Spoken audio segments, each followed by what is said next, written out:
Okay, so thanks very much for coming along to our Avoiding Procrastination workshop today. What we're going to be doing essentially is talking about how to avoid that, that awful kind of experience of putting things off and having to do them in a very kind of panic-induced state towards the deadlines. So trust me, procrastination is a common human struggle, definitely speaking. And obviously right now, particularly in the midst of COVID-19 and the pandemic and having to study from home, it definitely poses some additional challenges for managing procrastination, which we'll talk about. So what is procrastination? We probably all know what procrastination is to ourselves, but essentially it is the act of putting off or delaying something, especially something that's requiring an immediate attention. So it could be that you have a deadline coming up in 2 or 3 days' time, or you have an exam that's very big that you have to study for coming up as well. And some kind of common things you might find are, maybe some things that we say to ourselves to kind of justify the procrastination. So we say, oh, it's 7 minutes past 4, so I'll just have to start at half, so we kind of push it off till half past, or I'll just do it later. Or another one might be, I'll just watch one more YouTube video before starting into it. So it's kind of this case of consistently putting something off, even if it's a very small, tiny little task or activity that you may do, be it if it's doing the laundry or watching another video or something like that. All of these things can then add up to being that we might lose a whole day or a whole week, and even more so towards the work that we have to do.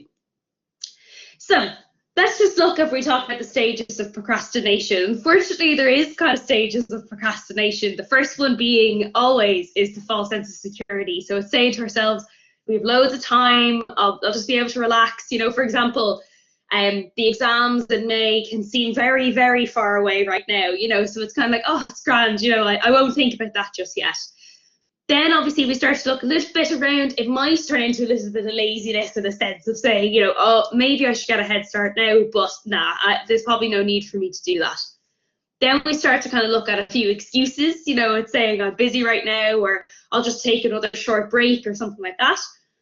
And then as we get closer and closer to the deadline, it's kind of starting to look at a bit of denial and saying, I've plenty of time still. It's grand, and we might start to actually, forfeit or sacrifice certain other things, for example, the likes of sleep and things like that. And then stage 5 is the crisis. So, it's the deadline is coming up tomorrow, or it's in a few hours' time, and you're trying to get all you can get done in that kind of deadline-induced panic. And you say to yourself, I'm never going to procrastinate again. And then number 6 is that we repeat. And it may not repeat all the time, but this is sometimes what happens is when we're in that crisis phase, we say, I'm never doing this again, ever, ever, ever again. And then the next semester comes around and we might end up doing this quite similarly again. So what's important is to kind of take or be acknowledging of the stages of procrastination. Yeah, absolutely, Sean. Point 5 is definitely what we've all experienced in some shape or form. So I suppose then, why do we procrastinate? There's actually a lot of reasons why we do procrastinate, and a lot of people think that it's to do with just being lazy, but it's actually not at all. All of us procrastinate, and it doesn't mean that we're a lazy person. Actually, a lot of the time, the reason why we procrastinate doing something is because we're anxious about that particular thing. So, for example, one element might be the fear of failure or fear of success. So that you fear failing the particular thing that you have to do. So let's say if it's an exam or writing an essay or something like that, or the fear of success in the opposite direction means that you fear what else you're going to have to do if you're actually successful. So it's the fear of the unknown, really. The other thing then is coping with stress. And this is really fundamentally what procrastination is. We get stressed in the moment, and to deal with that stress, we procrastinate. So we put off doing the thing that's causing us stress. In the moment, we've dealt with our stress. But in the long term, we haven't, unfortunately. And actually, more so, our future selves are going to be even more stressed because we have less time to do it. So procrastination is a coping mechanism. It's just not a very helpful one in the long run. The next thing then is a thing called perfectionism paralysis. And what this means is that if we want something to be very, very perfect or to a very, very high level, and we actually, which is quite unrealistic, we then get kind of paralyzed to being able to do the work at all. So we may not actually start that essay at all because we want it to be so good, if that makes sense. The next thing then is that actually just feeling like the task will take too long. So let's say if you do have a very big task, like an essay you have to write, or you have a whole semester worth of material to study and things like that, it can feel like a really big mountain that you have to climb. And obviously that can put us off. Our brains are automated to try find the easiest possible route, which is procrastination. The next thing then is also feeling frustrated. So, you know, if there's something that, let's say, particularly with any new skill that we're trying to learn or a new concept, there may be a period at the start where we don't actually fully understand what we're learning, or we don't fully understand the particular concept, which is very normal. But that frustration can lead us to procrastinate doing it because we don't understand it. Whereas actually we do need to just keep sitting down and keep going back over the stuff until that stuff does click with us, I suppose. And then the last thing is that a lack of interest or motivation. So like I said, it's nothing to do about being lazy, but there may be certain modules where you're just not as interested in them, or it's just a harder module, or it's just not, there's always going to be modules where we just don't particularly love them, you know, in comparison to other ones. And then we tend to maybe procrastinate the work for those ones more so than others. So I suppose what I'm trying to say here is that procrastination really, it's nothing to do with us as people being lazy. It's actually to do with the fact of maybe the thing that we're procrastinating is causing us stress. So just coming here, obviously, how to manage procrastination. One of my favorite kind of quotes for procrastination is someday is not a day of the week. So when we say, you know, I'll do that someday, or I'll start that someday, unfortunately, Sunday is not a day of the week. And then as our lovely little kind of cartoon character here says, I'm not a procrastinator, I just prefer doing all of my work in a deadline-induced panic. And you know, some people might report that they actually can get very, very good work done in that kind of deadline-induced kind of element before a deadline, but actually they can report that the level of stress that they feel is just not worth, you know, not worth the good work that they may do. So obviously we're trying to look at ways to be able to do good work, but not have to do it in such a stressful situation or circumstance. So there's a couple of different ways in which we can procrastinate, and there's 12 of them actually altogether. So it's kind of looking to see if any of us identify with any of them. So for example, you could be the cleaner who ends up saying, you know, I have to clean my whole desk before I can sit down to do any study. And then you end up cleaning your whole room or your whole house or whatever, and a whole day has passed and you haven't had a chance to do the work. The other one then is the panicker. So as I said before, that's kind of like the perfectionism paralysis, in which you get so panicked about it that we never actually end up starting it at all. The next thing then is somebody who's a list maker. I'm definitely something like this, who just the act of making a list makes me feel like I've done some work, which I actually haven't. You know, it's just literally saying, right, I'm going to make a list, and then I don't actually do any of the points on the list, you know. So it's kind of sometimes acknowledging how you procrastinate specifically. The next one is the napper, which doesn't require so much description, I suppose. The next one then is the side tracker. And what that might mean is that let's say if you have an essay due in 2 days and an essay due in 2 weeks' time, and the essay in 2 weeks' time is the one you're kind of more interested in, you'll say, oh, you know, I have this great idea, or I want to work on that particular essay, so I'm going to do that one first, and you don't end up working on the one that's coming up imminently. So that's kind of saying you kind of justify procrastinating one thing by doing work on another one, if that makes sense. The next thing then is a social sharer. So it's kind of putting on social media, you know, oh, look at me doing loads of work, or look at me not doing any work, all that sort of stuff.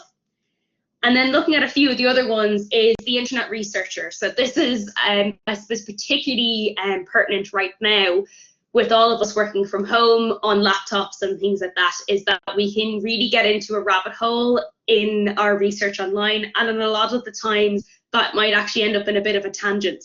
We don't actually end up looking at stuff that's relevant to what we're trying to study. The next one then is a snacker. That is a very common one as well, is that you're just like, I just need a little snack before I start into it.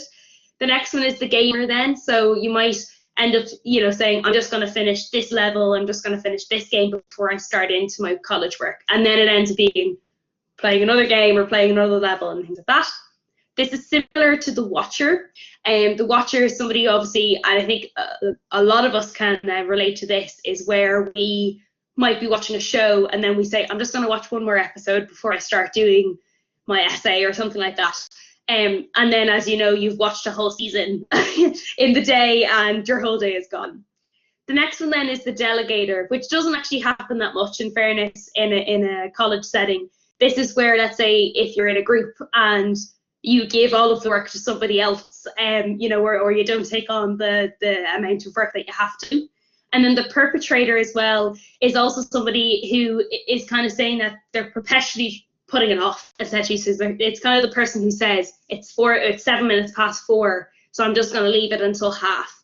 So what can be important by this is just looking at and trying to think about for yourself, how do you procrastinate? And acknowledging that and saying, okay, if I am somebody who generally tends to snack or something like that, then you might be like, right, I need to organize my food or whatever beforehand. And actually, somebody just there has said nearly all of the above. So the cleaner and the side tracker, library researcher, absolutely. It sometimes can be a combination. And obviously it also can depend as well on the task in which we're doing. Sometimes some tasks might be just more stressful than others, and we might find 1,000,001 ways to procrastinate doing that particular task. So like I said, it's just thinking back over it and just being more aware about how you are procrastinating. So then if we start to look at actual strategies to combat procrastination, I apologize for the image falling on top of the text. Brightspace is just starting to squish everything together. So I suppose the first one, first and foremost, is acknowledge that you are procrastinating and forgive yourself. Because the problem is that what we do is we say, I've been procrastinating, and then we beat ourselves up about procrastinating, which causes us to procrastinate for longer. So this is, then we end up being the person who's kind of beating ourselves up over the previous procrastination. So acknowledge that you've been procrastinating. Just be real with yourself and say, right, look, I know I've been putting this off. Why have I been doing that? Is it a stressful essay? Do I not know what to read next? Is there something about the topic that I don't really understand? Forgive yourself for the previous procrastination. We can't change what has happened in the past, but we can change what we're doing in the present. So say to yourself, look, procrastination in the past is over and done with now. And then the thing is that it's trying to do something towards the task rather than thinking about doing it. So, for example, instead of saying, okay, I've procrastinated now and I'm going to forgive myself, and then you're like, I'm going to think about my essay, just do one very, very small task towards it. So that might be downloading the assignment brief from Brightspace and reading it. That's one step towards the end goal of having your essay done. That has to be, because you have to know what you're writing before you can do the work. So, as I said, acknowledge and forgive yourself and move on from it. And it's a very, very important way to start dealing with procrastination going forward. The second step is getting rid of distractions, which is a particularly tough one. I really, really appreciate that while we're working from home at the moment. You may be having to manage family commitments and building work that's going on. I have a random bird that sits outside my window that squawks all day, So there's a lot of, even just the distractions of being on a computer. You might be on Brightspace and then you find yourself on YouTube or online shopping or something like that, So first and foremost, if at all possible, do try find a good place to work, be it at home, or obviously if you don't have a place at home and you are needing to go into campus and study, do find a place that is good for you at home. Put your phone away, put it off, or put it on airplane mode. This is, obviously, I appreciate right now that some of us might actually be using our phone to kind of access college work and things like that.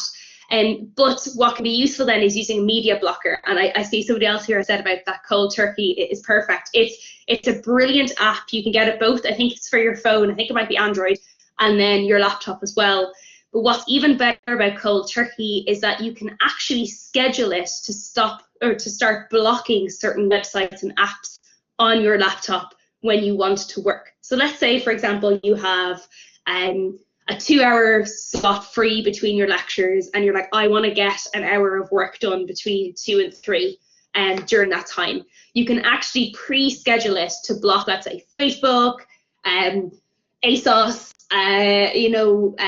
the Times, the Irish Times news, whatever it is, during that time frame, so that it doesn't come down to your willpower to actually not go onto the websites. It just is automatically blocked for that amount of time. So it's a really, really good one. And also, when you don't have access to the stuff, you can't go onto it, so it's really, really good. I think you can block stuff between 15 minutes and then up to 8 hours, I think, at a time is what you're able to block for.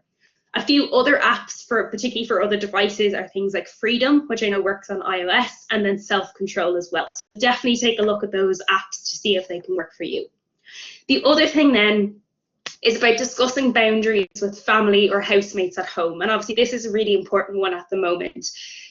What can sometimes be hard is the kind of blurred boundary between sitting down to concentrate on your college work and then you being at home, so then people are coming into you or they're distracting you, and it kind of feels like they might think that you're always available, whereas you're actually trying to work. So sitting down with them and actually saying, look, these are the things I have to do today, or these are the classes I have to attend, or this is the study I have to do, can you please, minimize disruptions during that time, or even putting a piece of paper stuck to your door saying, busy right now, will be free at 3 o'clock or something like that, means that it allows them to know that you're not available right now when you're trying to study for college, but that you will be available to them at a particular time.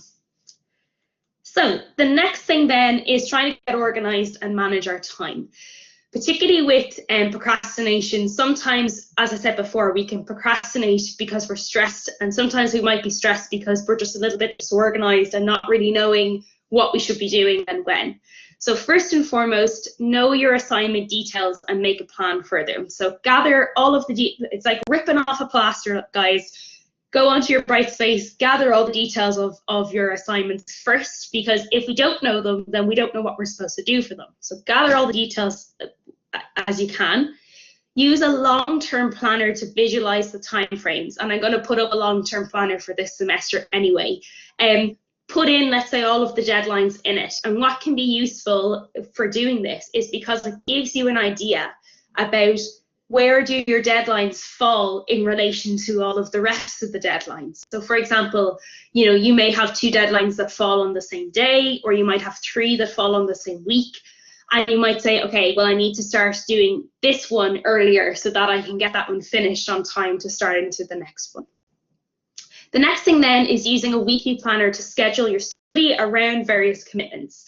So I've said this before in other workshops, and I'll say it again, is that obviously I appreciate that your role of being a student in UCD is very important, but also the role that you play outside of UCD as well is equally as important. So if you're a mother or a father or a sibling or a friend, or if you work, all that sort of stuff. And also just literally taking care of ourselves as well is paramount in order to be able to do anything else in college or outside of college.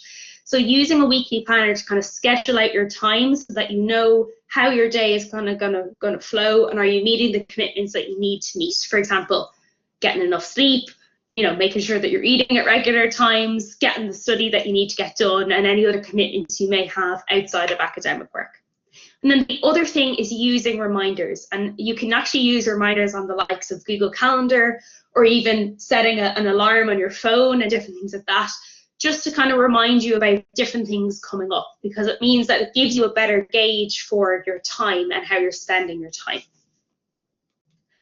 So Coming here then is looking at goal setting. And I think I've talked about this one in particular in other module or other workshops so far. But essentially goal setting is very important for us to, if we don't set kind of realistic and specific goals, then we don't know what we are working towards. So what SMART goal setting stands for is specific, measurable, attainable, relevant, and time-based. So I'll give an example of this. Let's say if we have a student who says, I am going to write my history essay today. So that's, okay, it's a little bit specified in that we know what module or what topic they're studying or what they're going to write on, but it's very, very vague. So it's not specific enough. We don't know what they're supposed to be doing. It's not measurable. So what do you measure to say that you have met your goal or you've been successful at your goal or not? Is it attainable? It's probably not attainable to get your whole history essay done in one day. Is it relevant? Relevant and attainable kind of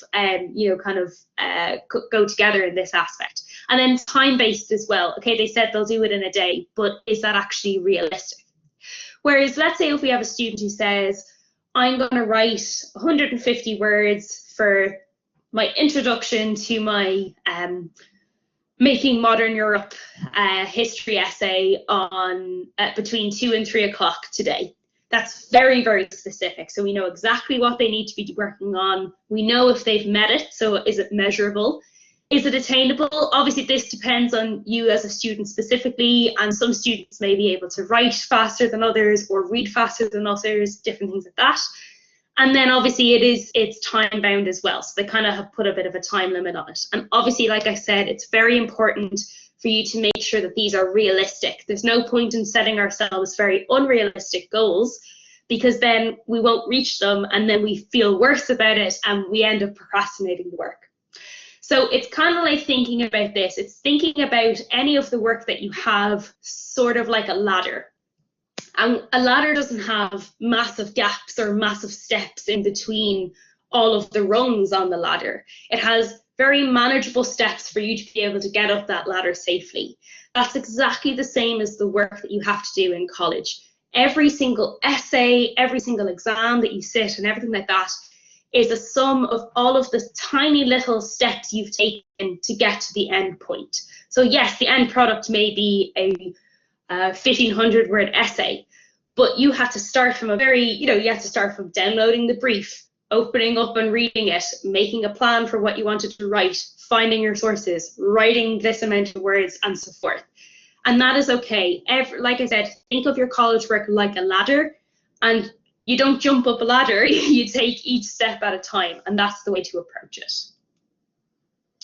So the next thing then is prioritizing our workload. And the problem is that if we, sometimes if we have a lot of work to do, we can procrastinate because we don't know where to start. So we have work to do for all of our modules and we don't know which one is the most important, and then we end up getting very overwhelmed and then we don't do any of it.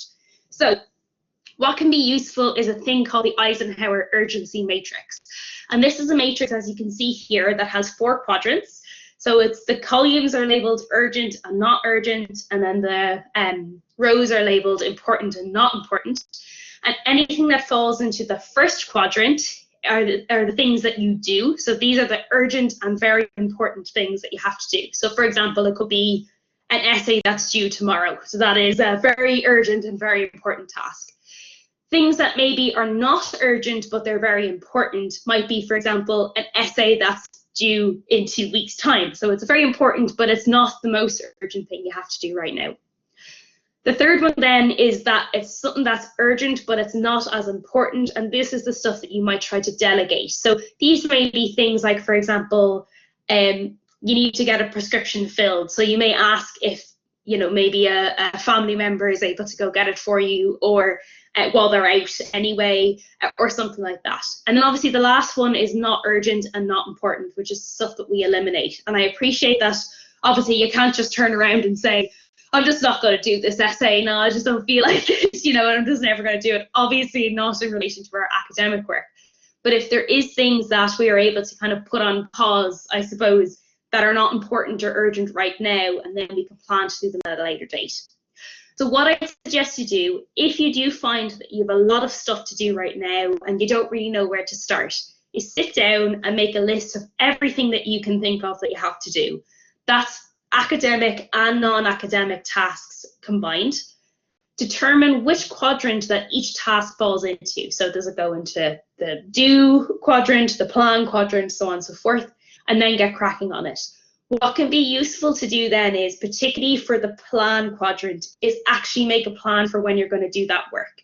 And the reason why this is useful for two reasons. The first one is because it means that you've made a plan to do it, so you will do it when you have that plan. But secondly, it takes or reduces the stress of it all constantly being on your mind to be like, I have to do that, I have to do that, I have to do that. You've actually made a plan for when you're going to do it in the future, so you've accounted for it elsewhere. And so it just means that it's easier then to focus properly on the stuff that requires your attention right now. Sometimes students might need to kind of prioritize even the stuff that falls into the very first quadrant as well, because you may have a couple of things that fall into it, but that's okay. Just write them down and say, okay, which is the one that needs to be done first, or which is the one that maybe is the hardest task to approach first, and do it that way. So the next thing then, obviously, is kind of trying to think positively, but kind of having a more positive mental outlook on it. So what can be important here is to try to think about the benefits rather than the difficulties of doing something. So what is the benefit of doing this particular thing? Are you learning about a particular topic that you're interested in? Or are you learning how to write an essay that you've never done before, or something like that? Try to replace thoughts which are saying, I need to, or I have to do X, Y, Z, with I want to do X, Y, Z, because it's a lot easier to do things that we want to do than that we have to or need to do. I appreciate the thing is that we all choose to do the courses that we're on, but obviously we're not the ones who set the assessments in particular that we have to do. So I do appreciate that, yes, you need and have to do this particular assessment that your lecturer has set, but fundamentally you want to do the course and to meet the expectations of it, so it's reminding ourselves about that bigger picture about why we're doing it.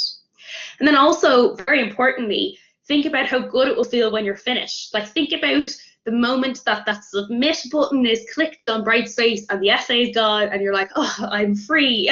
I know you're probably going on to the next essay then, but do try to think about how good it will feel when you have accomplished it and you have it done. So another thing then is trying to approach a task differently. So the problem is sometimes we can actually procrastinate something if we're trying to approach it in a particular way, but it's not really working for us and we're not getting anywhere or making any progress with something.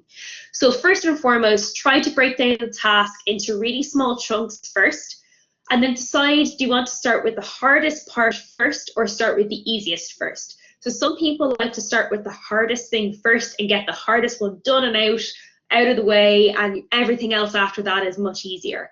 Whereas some people like to get a quick win at first, do the easiest task first to kind of build the momentum up. So try to figure out what one kind of works for you. The other thing then, which is really, really important here, and it's probably one of the most powerful kind of strategies that can work for students, is to use another approach rather than staring at a blank Word document.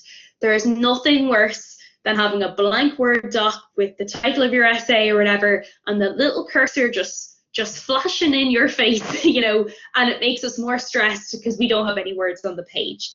So close down the laptop, put it away. We don't want to focus on that straight away. Approach it differently. So for example, whip out your phone and record yourself discussing your essay. Just literally, essentially spitball all of the ideas that you can think of. It may not make a lot of coherent sense at first, but it's more so to get the ideas out of your brain and just verbally explain them. Then listen back over that recording and just extract even just a few of the main points that you've made and try to maybe structure them in a more coherent way. Type them up as bullet points on your page, and there you go. You have some words on the page to work with. It's just getting that ball rolling. Another method that you can try is a thing called 5-minute free flow writing. And what this is where you get, a paper and a pen, or even a blank Word doc if you wish, and you get out a timer and you put it on for 5 minutes, and you write about one specific kind of topic or something like that. So let's say if you're writing about a specific point in your essay, and you're like, I know what I want to say, but I don't really know what I want to say at the same time. Stick on the timer and write whatever comes to your mind about that particular topic. By the end of it, you might be talking about what you're going to have for dinner later on that night, and that's fine. The point of it is for it to be free. So you're not trying to reference the stuff, you're not trying to form an academic argument or anything like that. This is literally just you getting the ideas out of your head and onto paper. Trust me, you're not going to be submitting this piece of paper to your lecturer like that. I've had students who have written full essays by every single paragraph they have to write, sitting down for 5 minutes and doing free flow writing, and then extracting the main points, typing them up on their computer, and then actually fleshing out the academic writing aspect and putting in their referencing and everything. It's remembering it's to start somewhere and to start the ball rolling with it. The other thing then that can be useful, which is kind of a combination of these, is voice recognition on Microsoft Word or Google Docs. So it's very easy to turn on the voice recognition kind of software on Word and on Google Docs. And essentially what can be useful is you just speaking out the points that you want to make, and the words magically appear on the page. It's amazing. Obviously, the punctuation is not great. And sometimes, particularly with an Irish accent, sometimes it struggles to kind of pick up on particular words or something like that you may have said. However, overall, it can be a really useful way to just get the ideas down on a page. You can go back and edit it, and you can kind of pull it apart and restructure it and things like that. But approaching the task differently just means that it really allows the ball to start rolling. So trying to involve others then, and obviously I really appreciate right now with all of us working and studying from home, it can kind of feel like you're kind of studying in a void, so you're doing all this really, really hard work, and you're like, you can't see anyone else also having the challenges and trying to deal with these things as well. It can kind of feel quite isolating, and I do appreciate that is quite tough. So what can be useful is to try and involve others where possible. So for example, it's kind of trying to create accountability with other people. This might be looking at forming, let's say, a study group with friends or classmates in your class. Or it might be, let's say, letting your housemates or your parents know or something like that what you intend to be studying or working on that day. And this creates accountability for ourselves. So the reason why I say that, or external accountability, I should say. So it's that we are accountable to somebody else, or somebody else at least knows what we're intending to work on. So it's a lot less likely that we're actually going to put off doing that particular task because somebody else knows that we intended to do it. Whereas if somebody doesn't know, it's so much easier for ourselves to say, yeah, I intended to study that thing, but I'll just leave it till tomorrow. I'll just do it tomorrow. And then that keeps happening because it's hard for us to keep ourselves accountable. So having external accountability can be really useful that way. So the other thing then is to reward ourselves. And this is a really, really useful way of kind of helping with procrastination. So for the first kind of image here, it says studying for 10 minutes and reward ourselves with 2 hours of pointless internet use. That is not the type of reward I mean. Obviously, they need to be realistic, realistic rewards that we might do. So for example, it might be that you want to get through a certain amount of lecture slides, so you say, okay, I'm going to try get through half of them, and I'm going to reward myself by going downstairs, having a short break and making myself a cup of coffee, and then I'm going to come back upstairs and I'm going to finish off doing the rest of the lecture slides. Or it might be saying to yourself, okay, there's this game I really, really want to play, but I'm not going to play it until after 8 o'clock tonight when I have XYZ finished. And then also the other thing is that when we the longer term or the bigger goals for, let's say you handed in an assignment or you finished an exam or something like that, I appreciate right now it can feel very weird being at home and doing everything at home, that it kind of sometimes doesn't really feel real in a sense, about you actually have submitted an essay or you completed an exam online. So you should celebrate that. It may be a little bit harder to do it, but acknowledge that you have done a very, very big and challenging thing, and reward yourself for doing it, getting a nice takeaway or calling a friend or something like that, and make a big deal about it, because it is important to do that. So just a few words of advice before I wrap up here is, it's very important to accept that you probably will procrastinate at some point, and that is totally fine. The thing about procrastination is, like I said before, it is a constant human struggle. We don't just learn how to manage procrastination and then never procrastinate again. That's definitely not the case at all. But what can be useful is to be aware and be more aware about identifying when you are procrastinating, why you're procrastinating, and then trying to figure out strategies to move past that. With that then, it's experiment with the strategies. Not everything will work for everyone. Different strategies work for different people, and it also works for different modules as well. So there might be one reason why you're procrastinating a particular module that might be different to another module. So it's just trying to figure out strategies that work depending on what you're doing. The other thing then is trying to be honest with ourselves. So really, we are the only people in our lives who can stop procrastination, and this is what I mean, is that everyone struggles with this in some capacity. So you're not alone in that regard. But as I said, we are the only people in our own lives who can actually stop procrastination and actually help deal with it. The other thing is practice. So the more we get used to implementing these strategies, the easier then, or the more automatic they become, so that it actually is harder then to procrastinate doing a piece of work. And then the last thing here really is to just try not to overthink it and just do it. So what I mean by that is that sometimes we can get so wrapped up in thinking about doing something that we actually never get around to doing it. So it can be important, even if it's a teeny tiny little step towards the end goal of an essay or your exams or something like that. Any little step towards it is a step towards it, and so it's just making, even if it is just downloading something or making a plan for what you're going to do or something like that, is one step towards it overall. And this is a lovely little kind of, would you call it a meme? I don't think you call this one a meme, but essentially it says, tomorrow being the definition of a mystical land where 99% of all human productivity, motivation, and achievement is stored. So it's always this sense of that tomorrow holds far more potential than today does. But actually, today is what we have control over. So today is the time that we can actually start to gain control of our procrastination. So if anyone has any questions, I'm just going to quickly stop recording in case anyone wants to speak.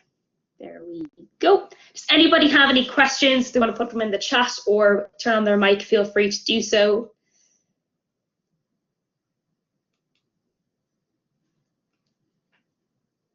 Oh, something rhymed. I don't know what I had said at the time that rhymed, but maybe something I said had rhymed in a good way.